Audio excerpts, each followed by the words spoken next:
Hello student, स्वागत है आप सभी का आपके अपने YouTube channel smart study classes पर। तो आप सभी को पता है स्टूडेंट कि फिजिक्स में आपको मैं 70 महत्वपूर्ण अति लघु उत्तरीय प्रश्न विद सॉल्यूशन करा रहा हूं। इससे पहले एक वीडियो आपको मैंने प्रोवाइड की थी जिसमें आपको 10 इंपॉर्टेंट क्वेश्चंस कराए थे। आज भी स्टूडेंट हम 10 इंपॉर्टेंट क्वेश्चंस डिस्कस करेंगे, इसलिए वीडियो के साथ लास्ट तक बने रहना, बिल्कुल भी स्किप मत करना। और चैनल पर नए हो ना तो चैनल को लो सब्सक्राइब और जो बेल आइकन है उसे दबा लेना, जिससे आगे आने वाली सभी वीडियोस का नोटिफिकेशन आपको मिलता रहे। ठीक है बच्चों, तो स्टूडेंट अनअकैडमी जो है वो आपका IIT JEE का परफेक्ट स्टडी पार्टनर है। यहां पर every Monday new batches start होते हैं और इंडिया टॉप एजुकेटर्स स्टूडेंट आपको पढ़ाते हैं। बात आती है यहां पर फीचर्स क्या हैं, हमको क्या क्या बेनिफिट्स मिलेंगे। तो घर बैठे आप लाइव क्लासेस ले सकते हो, बहुत सारे कोर्सेज को एक्सेस करने के बाद आपके पास मौका होगा, प्रैक्टिस टेस्ट होंगे बच्चों, बैच कोर्सेज हैं, मेंटरशिप एंड गाइडेंस मिलेगा इंडिया टॉप एजुकेटर्स द्वारा। और स्टूडेंट मैं आपको बेनिफिट्स बता दूं, आपका जो सिलेबस है उसको बहुत अच्छे से कवर किया जाएगा, रेगुलर डाउट क्लियरिंग सेशंस होंगे, लाइव टेस्ट सीरीज होंगी और स्टडी मटेरियल जो मिलेगा बच्चों आपको PDF फॉर्मेट में मिलेगा। और यहां पर देख सकते हो ये हैं India top educators, Manoj Chauhan sir हैं, Aman Dhatarwal sir, Namo Kaul sir, India top educators हैं जो आपको टीच करने वाले हैं।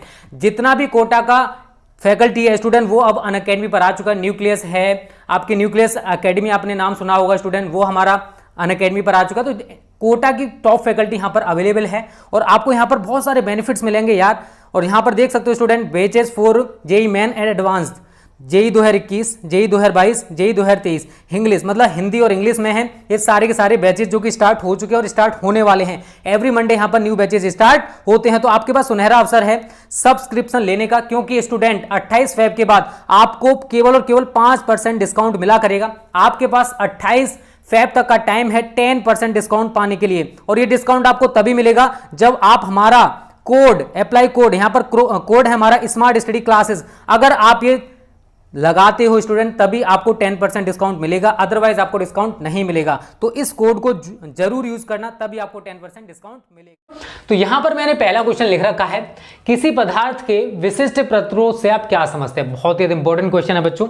अब इसका आंसर मैं आपको बता दूं किस टाइप से लिखोगे, ठीक है ना। आंसर डालो सभी विशिष्ट प्रतिरोध, इंक निकल रही है इसमें से ज्यादा, ठीक है। डाल लीजिए विशिष्ट प्रतिरोध, विशिष्ट प्रतिरोध रटना नहीं है, समझना है। मैं आपको बताऊंगा कैसे आप डेफिनेशन इसकी बना सकते हो।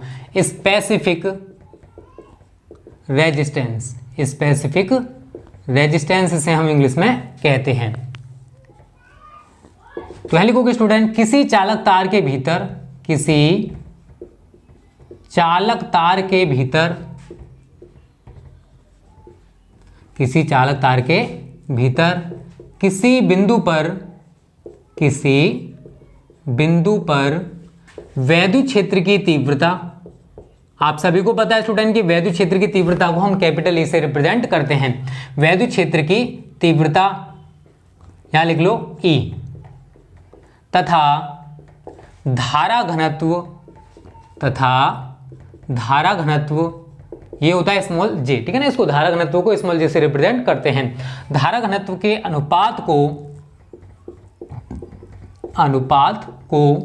चालक के पदार्थ का, बच्चों ये चालक का गुण नहीं है, लोहा, तांबा, एल्यूमिनियम ये सभी हैं चालक, लेकिन अलग अलग पदार्थ हैं। तो ये पदार्थों का गुण है, जो रो का मान है वो सभी के लिए डिफरेंट होगा।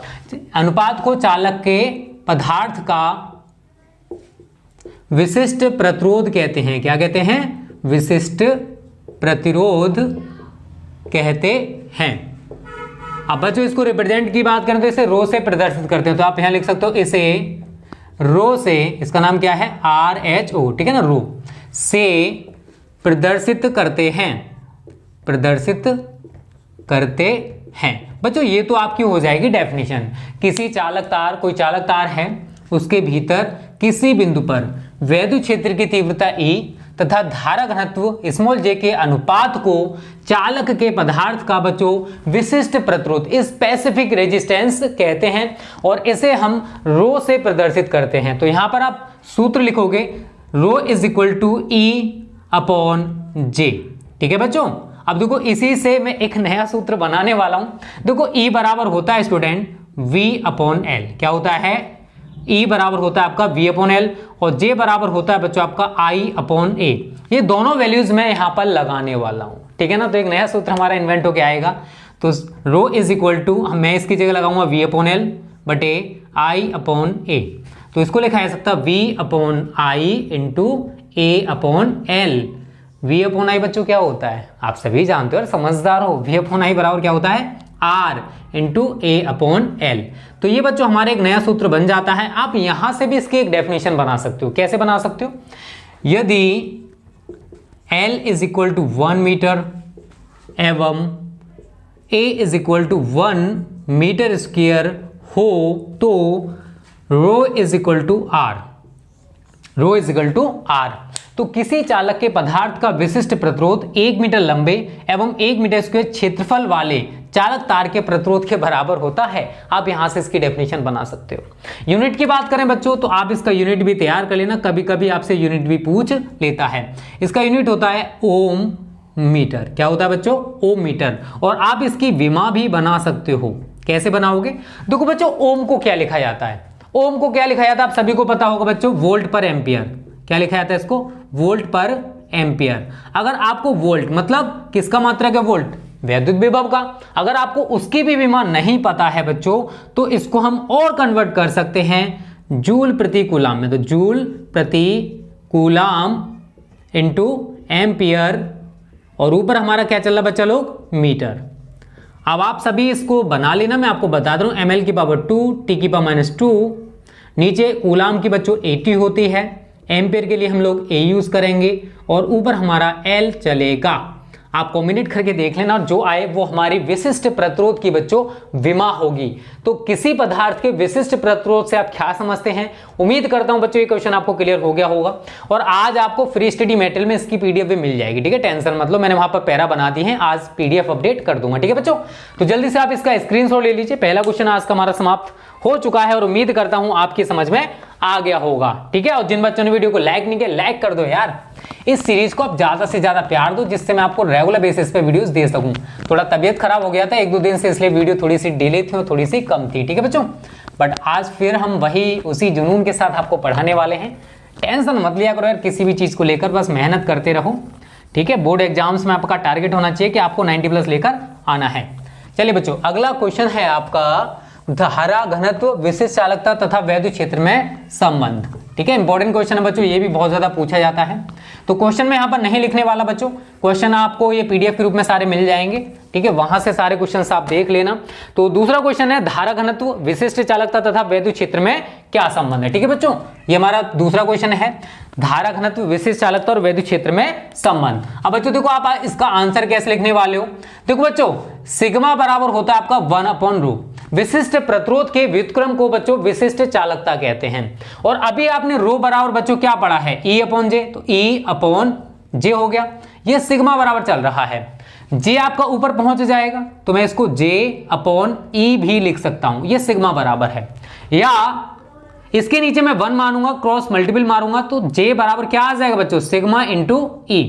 अब देखो यहां पर आप इसको एक और तरीके से लिख सकते हो, जो वेक्टर क्वांटिटी है उसके ऊपर आप वेक्टर लगा दोगे तो J हमारी एक वेक्टर क्वांटिटी है, सिग्मा इंटू E के ऊपर आप वेक्टर लगा दोगे, ठीक है। आप एक इस तरीके से लिख सकते हो बच्चों। और अगर आप इसे और लिखना चाहते हो तो लिखोगे धारा घनत्व बराबर विशिष्ट चालकता गुणा वैद्युत क्षेत्र की तीव्रता। इसको ऐसे भी लिखा जा सकता है, ठीक है बच्चों, वैद्युत क्षेत्र की तीव्रता। तो ये है बच्चों विशिष्ट चालकता, धारा घनत्व और वैद्युत क्षेत्र में संबंध। बहुत ही अच्छा क्वेश्चन है, पूछा जा सकता है, इसको अच्छे से प्रिपेयर कर लेना। मैं यहीं पर आपको तीसरा क्वेश्चन बच्चों कराने वाला हूं। तीसरा क्वेश्चन है किसी धातु के प्रतिरोध पर ताप का क्या प्रभाव पड़ता है। बहुत ज्यादा इंपॉर्टेंट क्वेश्चन। क्या क्वेश्चन है बच्चों, किसी धातु के प्रतिरोध पर, किसी धातु के, मैं यहां लिख देता हूं चलो, किसी धातु के प्रतिरोध पर ताप का क्या प्रभाव पड़ता है, ताप का क्या प्रभाव पड़ता है। बहुत ही अच्छा क्वेश्चन है बच्चों, पड़ता है। अब इसका आंसर मैं आपको बताने वाला हूं बच्चों, आप इसका आंसर कैसे लिख सकते हो। देखो बच्चों आंसर है आपका, यहां पर आपने शायद सूत्र पढ़ा होगा, RT बराबर R0 1 + अल्फा T।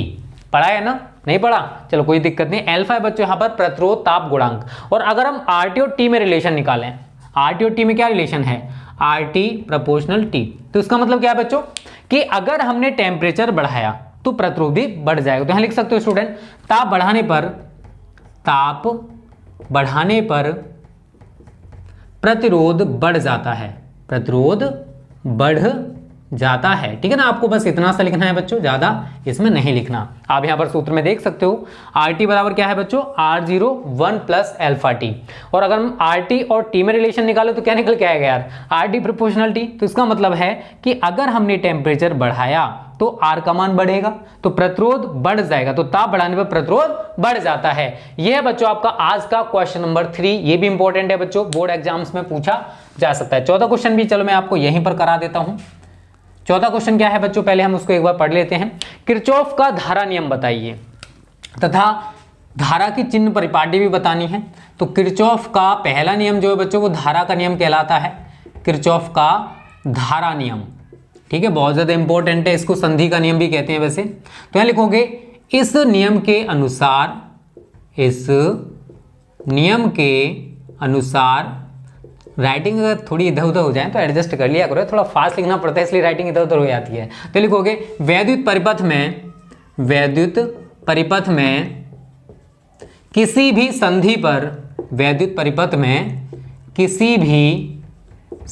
पर मिलने वाली समस्त धाराओं का बीज गणितीय योग। और ये क्वेश्चन बच्चों आज ही तैयार कर लेना, ठीक है ना। 70 क्वेश्चंस बहुत ज्यादा इंपॉर्टेंट हैं। फिर इसके बाद मैं आपको चैप्टर वाइज भी इंपॉर्टेंट क्वेश्चंस कराऊंगा, वेरी शॉर्ट टाइप। और डेरिवेशंस न्यूमेरिकल्स की सीरीज हमारी विद्या हब चैनल उस पर चल रही है। आप विद्या हब चैनल पर जाकर डेरिवेशंस की सीरीज, रिएक्शंस की सीरीज, न्यूमेरिकल्स की सीरीज, ये सारी चीजें देख सकते हो, ठीक है। बीज समस्त धाराओं का बीज गणितीय योग शून्य होता है, ठीक है बच्चों। ये है आपका किरचॉफ का धारा नियम। यहां लिख सकते हो आप अर्थात sigma i is equal to 0। Sigma i बराबर क्या है, 0 है। और यहां पर बच्चों इसने बोला है कि धारा के लिए चिन्ह परिपाटी क्या होगी। तो बच्चों संधि की तरफ जितनी भी धाराएं आती हैं, ये मैं संधि मान के चलूं, यहाँ बहुत सारे वायर इसके साथ ऐसे करके जुड़े हुए हैं, ठीक है। कुछ तारों में धारा बच्चों इसकी तरफ आ रही है और कुछ धारों में इससे दूर जा रही है। तो संधि पर जितनी भी धाराएं आ रही हैं वो तो धनात्मक ली जाती हैं। तो मैं अगर इसको I1 दिखाऊं बच्चों, इसको मैं I2 दिखाऊं, इसको मैं I3 दिखाऊं, इसको I4 दिखाऊं और इसको I5 दिखाऊं, तो जो धाराएं संधि की तरफ आ रही है, आप I1 और I2 को देख रहे हो तो इनको धनात्मक लिया जाएगा। और जो धाराएं संधि से दूर जाएंगी, I3, I4, I5, ये संधि से दूर जा रही हैं, तो संधि से दूर जाने वाली समस्त धाराओं को ऋणात्मक लिया जाता है। और दूसरी चीज आपको एक और चीज याद रखनी बच्चों, जो किरचॉफ का धारा नियम है ये आवेश के संरक्षण को व्यक्त करता है, ठीक है।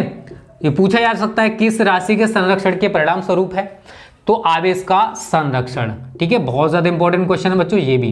तो किरचॉफ का पहला नियम आवेश के संरक्षण को व्यक्त करता है। तो इस तरीके से बच्चों दूसरा, तीसरा और चौथा, ये 3 क्वेश्चन यहाँ पर हमारे कंप्लीट हो चुके हैं। जल्दी से आप स्क्रीनशॉट ले लीजिए और ज्यादा से ज्यादा वीडियोस को लाइक और शेयर करो, ठीक है, जिससे कि मैं आप सभी के लिए और ज्यादा मेहनत कर सकूं, ठीक है बच्चों।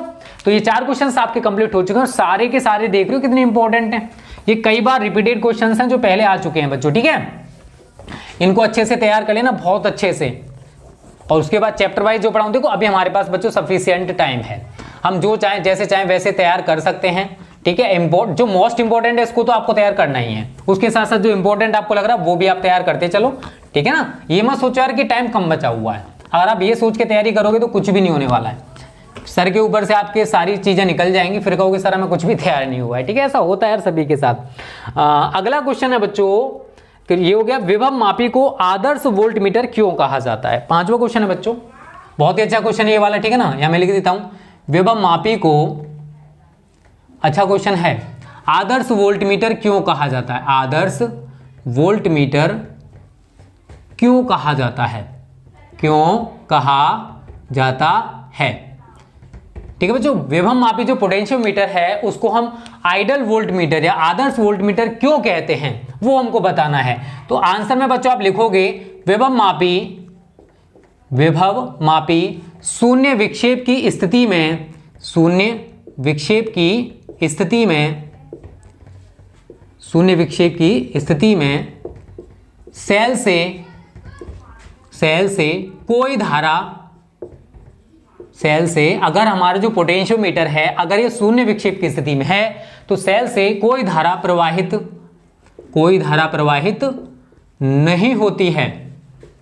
नहीं होती है, अर्थात इसका मतलब जानते हो क्या है कि जो हमारा विभव मापी है यह अनंत प्रतिरोध की, अर्थात यह अनंत प्रतिरोध के वोल्टमीटर के तुल्य है, जो आदर्श वोल्टमीटर जिसको हम कहते हैं उसके तुल्य है, अनंत प्रतिरोध के वोल्टमीटर के तुल्य है।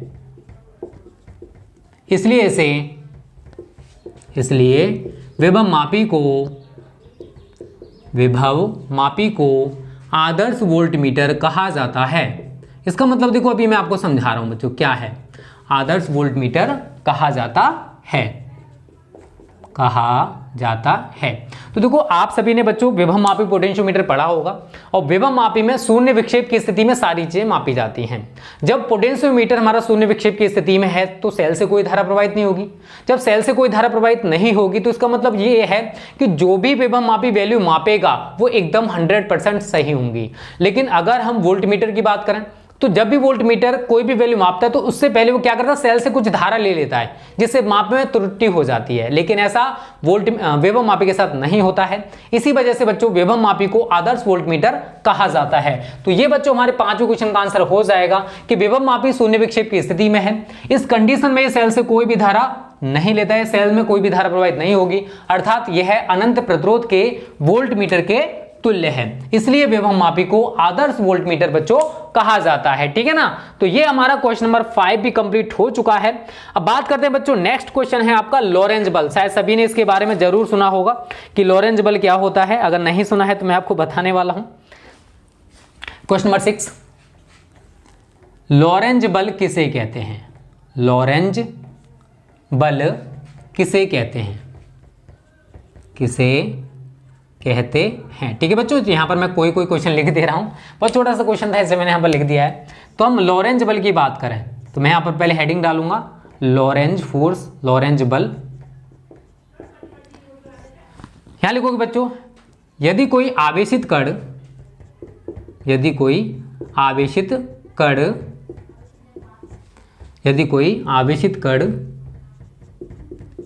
ऐसे क्षेत्र में है जहां वैद्युत तथा चुंबकीय क्षेत्र दोनों उपस्थित हैं, अगर कोई आवेशित कण और वो ऐसी जगह स्थित है जहां पर बच्चों वैद्युत और चुंबकीय क्षेत्र, वैद्युत तथा चुंबकीय क्षेत्र दोनों उपस्थित हैं तो कण पर लगने वाले बल को क्या कहा जाता है? लॉरेंज बल कहा जाता है। बल को लॉरेंज बल कहते हैं। ठीक है बच्चों। तो अगर कोई आवेशित कण है और वो ऐसी जगह पर स्थित है कि यहाँ पर वैद्युत और चुंबकीय क्षेत्र दोनों हैं तो उस कण पर जो बल कार्य करेगा बच्चों उसको हम लॉरेंज बल कहते हैं। लॉरेंज बल कहते हैं। यहाँ पर आपको एक सूत्र भी याद रखना बच्चों, लॉरेंज बल से रिलेटेड है, आप इसको तैयार कर सकते हो। F is equal to q, यहाँ पर दोनों हैं तो यहाँ पर हम दोनों ही लेंगे। ठीक है ना। ये तो हो गया वैद्युत क्षेत्र या वैद्युत बल कह सकते हो, प्लस अब देखो Q बराबर शायद सभी ने पढ़ा हो, F बराबर क्यू वी साइन थीटा शायद पढ़ा हो गलती से, तो V vector cross B vector. ठीक है, ये हमारा F के ऊपर वेक्टर लगा सकते हो क्योंकि बल भी हमारा सदिश राशि है। तो ये लॉरेंज बल का व्यंजक हो गया। पूछ लिया जाता है कभी कभी कि लॉरेंज बल का व्यंजक लिखिए, तो ये बच्चों आपका वैद्युत बल है और Q का जब अंतर मल्टीपल कर दो तो QV भी आएगा जो कि एक चुंबकीय बल है। तो अगर जो आवेशित कण है हमारा ऐसे क्षेत्र में है जहां पर वैद्युत और चुंबकीय क्षेत्र दोनों उपस्थित हैं बच्चों, तो ऐसे बल, तो कण पर जो बल कार्य करेगा उसको बच्चों हम लॉरेंज बल कहते हैं। ठीक है, अगला क्वेश्चन बच्चों हम डिस्कस करेंगे अब। यहाँ पर 16 हो गए। ये कह रहा है कि धारा में मापी को अगर अमीटर में बदलना है तो इसकी जो रचना उसमें क्या परिवर्तन करना होगा। धारा मापी होता है, अगर हम उसे अमीटर में बदलना चाहते हैं, धारा मापी है, जैसे मैं यहाँ पर थोड़ा सा आपको डिस्क्राइब कर दूं बच्चों, ठीक है ना, समझना। यहाँ पर हमने धारा मापी को ले रखा है। ठीक है बच्चों, अगर हम इसको बच्चों अमीटर में बदलना चाहते हैं, हम इसकी रचना में क्या परिवर्तन करेंगे, हम एक इसमें संट लगा देंगे निम्न प्रतिरोध का। क्या लगा देंगे बच्चों, हम एक निम्न प्रतिरोध का संट लगा देते हैं। क्या लगाएंगे, निम्न प्रतिरोध का संट। तो अब ये जो संरचना है बच्चों, ये हमारा क्या है, संट है। यहाँ पर आप एस दिखा सकते हो। तो इसमें जो धारा जाएगी बच्चों, वो तो आई जी ले ली मैंने, टोटल धारा आई थी। तो जब इधर आई जी गई तो कुछ नीचे भी तो जाएगी यार, आई में से आप आई जी को घटा दोगे तो वो धारा बच्चों नीचे जाने वाली है। तो यहाँ लिख सकते हो, अगर हम धारामापी की कुंडली के समांतर, धारामापी की कुंडली के समांतर निम्न प्रतिरोध का संट लगाना होगा। ठीक है बच्चों, आपको मैंने डायग्राम भी बता दिया है, संट लगाना होगा। और अगर यही कहे कि अगर धारामापी को हमें वोल्टमीटर में चेंज करना है, तो उस कंडीशन में क्या होता है, धारामापी के श्रेणी क्रम में हम लोग एक उच्च प्रतिरोध का संट लगा देते हैं। बस इतना सा अंतर आता है, धारामापी को हम वोल्टमीटर में भी चेंज कर सकते हैं। ठीक है बच्चों, अगर धारामापी को अमीटर में बदलना है तो धारामापी की कुंडली के समांतर हमें निम्न प्रतिरोध का संट लगाना होगा। और अगर धारामापी को बच्चों वोल्टमीटर में चेंज करना है तो धारामापी की जो कुंडली है उसके श्रेणी क्रम में उसी के साथ हम लोग क्या लगा देते हैं, एक उच्च प्रतिरोध का संट लगा देते हैं। तो वो जो संरचना बनती है बच्चों, वो चेंज हो जाती है वोल्टमीटर की। ठीक है बच्चों, तो 7 तक हमारे क्वेश्चंस कंप्लीट हो चुके हैं। जल्दी से आप सभी स्क्रीनशॉट ले लीजिए और उम्मीद करता हूं यार आपको ये सारे क्वेश्चंस अच्छे से समझ में आ रहे होंगे। अगली वीडियो में फिर मैं आपको 10 क्वेश्चंस कराऊंगा जो कि बोर्ड एग्जाम्स के लिए बहुत ही ज्यादा इंपॉर्टेंट होंगे। ठीक है बच्चों, तो इसी तरीके से 70 क्वेश्चंस मैं आपको कराने वाला हूं, ये बहुत ही ज़्यादा इंपॉर्टेंट है। और आप सभी डिमांड करे थे सर सिलेबस कराओ, तो चलो सिलेबस पर भी हम फोकस करने वाले हैं। उसके बाद ही आपको अनसोल्ड कराएंगे। अभी फेब चल रहा है यार, अभी हमारे पास मार्च भी है, अप्रैल भी है। ठीक है, टेंशन मतलब सिलेबस एंड किसी भी चीज़ की, टाइम सफिशियंट है। ठीक है ना, बस मेहनत करते रहो। और ये जो चीज़ें पढ़ा रहा हूँ ये सभी हिंदी बोर्ड के लिए हैं। बिहार के तो बोर्ड एग्जाम खत्म हो चुके हैं। अगर आप यूपी, बिहार, एमपी, राजस्थान किसी भी बोर्ड से हो, आप हमारे चैनल से अच्छे से तैयारी कर सकते हो। ठीक है बच्चों, तो हमारे 7 क्वेश्चन हो गए। 8वां है चुंबकीय आघूर्ण की परिभाषा एवं मात्रक तथा विमा। ठीक है, चुंबकीय आघूर्ण की परिभाषा, मात्रक एवं विमा हमसे बच्चों इसने पूछा है। चुंबकीय आघूर्ण, मैग्नेटिक डायपोल, चुंबकीय आघूर्ण, इसकी देखो परिभाषा कैसे बनाओगे बच्चों, वो मैं आपको बताऊंगा। मैग्नेटिक डायपोल, मैग्नेटिक डायपोल, चुंबकीय द्विध्रुव आघूर्ण भी कह देता है। ठीक है ना, तो कुछ भी पूछे आपको यही डेफिनेशन लिख के आनी है। चुंबकीय द्विध्रुव आघूर्ण, चुंबकीय आघूर्ण मैग्नेटिक डायपोल मूवमेंट या मैग्नेटिक मूवमेंट लिख सकते हैं हम इसको बच्चों। ठीक है, तो बच्चों हमारे पास सूत्र होता है टाउ बराबर एम बी साइन थीटा। क्या होता है, टाउ बराबर एम बी साइन थीटा। तो बच्चों अगर हमें डेफिनेशन बनानी है एम की, तो लिखेंगे यदि b इज इक्वल टू 1 एवं theta is equal to 90 degree हो, तो क्या है बच्चों, b बराबर आपका 1 है और थीटा बराबर 90 डिग्री है। तो इस कंडीशन में टाउ बराबर क्या हो जाएगा, m। क्या हो जाएगा, m। आप पूरी डेफिनेशन है इसी से बना लोगे। किसी चुंबकीय द्विध्रुव का आघूर्ण उस बलयुग्म के आघूर्ण के बराबर होता है जो एकांक व एकसमान चुंबकीय क्षेत्र में क्षेत्र के लंबवत रखने के लिए चुंबकीय द्विध्रुव पर कार्य करता है। हो गई डेफिनेशन यार, तो लिखोगे किसी चुंबकीय द्विध्रुव का, किसी चुंबकीय द्विध्रुव का, चुंबकीय द्विध्रुव का आघूर्ण उस बलयुग्म के, उस बलयुग्म के आघूर्ण के बराबर होता है, बलयुग्म के आघूर्ण के बराबर होता है जो एकांक व एक समान चुंबकीय क्षेत्र में, एक समान चुंबकीय क्षेत्र में चुंबकीय द्विध्रुव को, चुंबकीय द्विध्रुव को क्षेत्र के लंबवत रखने के लिए, क्षेत्र के लंबवत रखने के लिए चुंबकीय द्विध्रुव पर कार्य करता है, लगता है। ठीक है, चुंबकीय द्विध्रुव पर, चुंबकीय द्विध्रुव पर कार्य करता है, कार्य करता है। तो पूरी डेफिनेशन है इसी से बनाई। देखो समझना कैसे, किसी चुंबकीय द्विध्रुव का आघूर्ण मतलब m उस बलयुग्म के आघूर्ण के बराबर होता है, मतलब टाउ बराबर m है, उस बलयुग्म के आघूर्ण के बराबर होता है जो एकांक व एक समान चुंबकीय क्षेत्र में, एकांक व एकसमान चुंबकीय क्षेत्र में किसकी बात मैं कर रहा हूं? मैग्नेटिक डायपोल की। चुंबकीय द्विध्रुव को क्षेत्र के लंबवत रखने के लिए चुंबकीय द्विध्रुव पर कार्य करता है। क्या कार्य करता है? बल युग्म का आघूर्ण। अगर मैं बच्चों मात्रक की बात करूंगा तो मात्रक यार जो ऊपर है उससे भी सूत्र बना सकते, मतलब मात्रक बना सकते हो इसका। टाउ बराबर क्या? एम बी साइन थीटा है, तो एम बराबर क्या हो जाएगा यार? Tau upon B sine theta हो जाएगा। Tau upon B sine theta. Tau का मात्रक क्या होता है? न्यूटन मीटर, ठीक है। बी का मात्रक क्या होता है? न्यूटन प्रति एम्पियर मीटर, न्यूटन प्रति एम्पियर मीटर। और साइन थीटा, इससे तो हमें कोई मतलब नहीं, ये कैंसिल हो जाएगा, ये आपका ऊपर आ जाएगा बच्चों। तो मैं इसको क्या लिखूंगा? Ampere metre square. क्या लिखूंगा? Ampere metre square. इसी से आप इसकी विमा बना दोगे। एम्पियर के लिए मैं क्या यूज करूंगा? ए, और इसके लिए एल की पावर 2, तो AL2 हमारी इसकी विमा हो जाएगी। ठीक है बच्चों, ये चुंबकीय द्विध्रुव आघूर्ण की हमने बात कर ली। और एक और सूत्र होता है यार, M बराबर I इंटू ए, या NI, ये भी शायद आपने पढ़ा होगा गलती से। N फेरों की संख्या, I धारा और A हमारा क्षेत्रफल है। तो IA से भी इसका मात्रक बन जाता है। I का मात्रक एम्पियर और A का मात्रक मीटर स्क्वायर। तो रटना नहीं है, समझना यार। आपको मैं पढ़ा रहा हूँ तो बहुत अच्छे से समझ में आना चाहिए सारी चीज़ें। पहले भी हम लोग सारी चीज़ें डिस्कस कर चुके हैं, यहाँ पर हमारा एक तरह से रिवीजन हो रहा है यार इंपॉर्टेंट चीज़ों का। ठीक है, तो स्क्रीनशॉट सभी ने ले लिया होगा, उम्मीद करता हूँ। ठीक है, और जल्दी से वीडियो को लाइक और शेयर कर दो।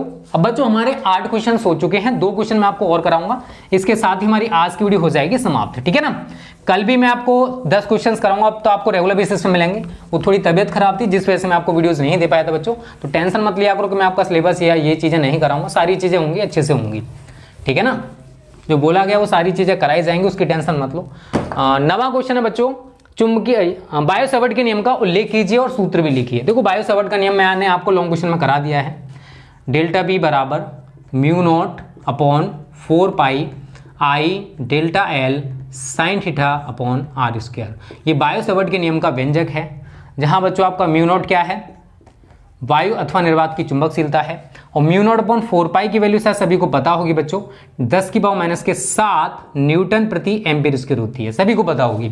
तो मैं इसको हटाकर ये वैल्यू भी लगा सकता हूँ। यहाँ पर आपको शायद पता होगा बायो-सैवर्ट का नियम, delta B proportional I, delta B proportional delta L, delta B proportional sine theta, delta B proportional 1 upon R square. जब इन चारों समीकरणों को बच्चों मिला दिया जाता है तो हमारा बायो-सैवर्ट का नियम पूरा हो जाता है और हमारा ये वाला इक्वेशन निकल के आता है, delta B is equal to mu naught upon 4 pi I delta L sine theta upon R square. ठीक है ना बच्चों, तो इसमें रटना नहीं है, समझना है केवल आप सभी को। इसी से आप पूरा पूरा बायो-सैवर्ट का नियम बना सकते हो। एंड लास्ट क्वेश्चन है बच्चों, अगर गतिशील आवेश है तो उससे कौन कौन से क्षेत्र उत्पन्न होते हैं? तो याद रखना गतिशील आवेश शायद यही है, एक बार क्वेश्चन को पढ़ लेते हैं बच्चों। गतिशील आवेश से कौन कौन से क्षेत्र उत्पन्न होते हैं? तो वैद्युत तथा चुंबकीय क्षेत्र दोनों उत्पन्न होते हैं। तो यहाँ लिख सकते हो वैद्युत तथा चुंबकीय क्षेत्र दोनों। ठीक है ना, वैद्युत तथा चुंबकीय क्षेत्र दोनों। तो बच्चों ये 10 क्वेश्चंस हैं, बहुत अच्छे अच्छे क्वेश्चंस थे जो मैंने आज आपको कराए हैं। स्क्रीनशॉट सभी ले लो जल्दी से। तो स्टूडेंट आज की वीडियो को हम यहीं पे समाप्त करते हैं। उम्मीद करता हूं यार आप सभी को ये वीडियो अच्छी लगी होगी। अच्छी लगी है ना तो वीडियो को लाइक और शेयर करने में कंजूसी मत करना। Okay students, thanks for watching this video.